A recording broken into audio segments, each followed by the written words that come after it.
20 bob. İbrahim Mamredin Kananning janubidagi Negib rayoniga yo'tkilib, ma'lum vaqt Kadesh bilan Shur orlig'idagi yerda o'ltirdi. Keyin Girarda turgan vaqtida kishilarga ayoli Sorani o'zining singlisi deb aytgan edi. Shunga Girar podshoyi Abimelek Saroni ordisiga akeltirdi. Bir kuni kechisi Xudo Abimelekning tushida ko'rinib, "Pat orda jiningni olaman. Chunki sen akagan bu ayol boshqa kishining ayoli", dedi.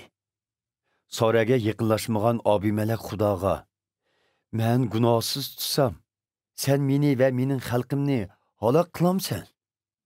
İbrahim o'zi bu ayol mening singlim degan-ku.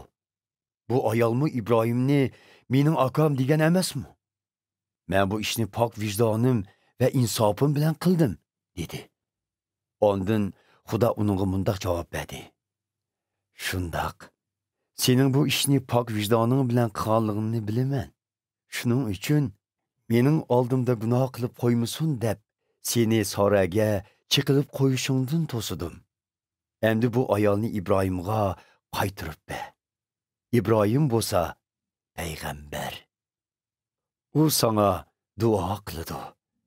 Sen hayot qolasan.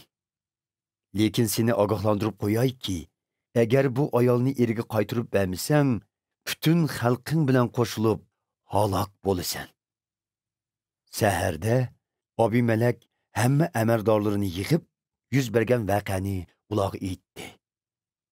Ular intayin qo'qishib ketdi. Abimelek İbrahimni chaqirtib uningdan, "Bu nima qilganing? Sen meni va mamlakatimni mundaq gunoh qilgudak, sana nima yomonlik qildim? Sen menga qilmaydigan ishni qilding. Nima uchun bundaq qilding?" deb surishdi. İbrahim mundaq javob qaytardi: "Men bu yerning odamlarini Xudodan qo'rqmaydi, meni o'ltirib yetib, ayolimni bulab ketidi deb o'ylagan edim. Amaliyotda uning mening singlim ekanligi rost. U oti bir, ona boshqa singlim. Keyin menga nikohlandi. Xudo meni yurtimdan ayirib, boshqa yurtlarda musofir bo'lish chiqarganda, men uningga biz borganligi yerda o'zingning chin muhabbatingni menga ko'rsatish uchun meni akam degan edim." Buning bilan podshoh Abimelek Sorani İbrahimga qaytirib berdi. Shundaqla uningga qo'y kala, qullar va dedaklarni taqdim qildi. U İbrahimga, "Qara, butun zeminim oldingda turibdi. Sen qayerda turishni xohlasang, shu yerda turib qol", dedi. U Soraga, "Men sening pokligingni ko'pchilikka isbotlash uchun akang İbrahimga 1000 kumush tanga taqdim qilaman. Buning bilan sening yomon ish qilmaganliging hamma kishiga ayon bo'ladi", dedi. İbrahimning ayoli Sora bilan munosabatli ishlar tufaylidan Parvardigor Abimelekning ordisidagi ayollarning hammasini tug'mas qilib etgan edi.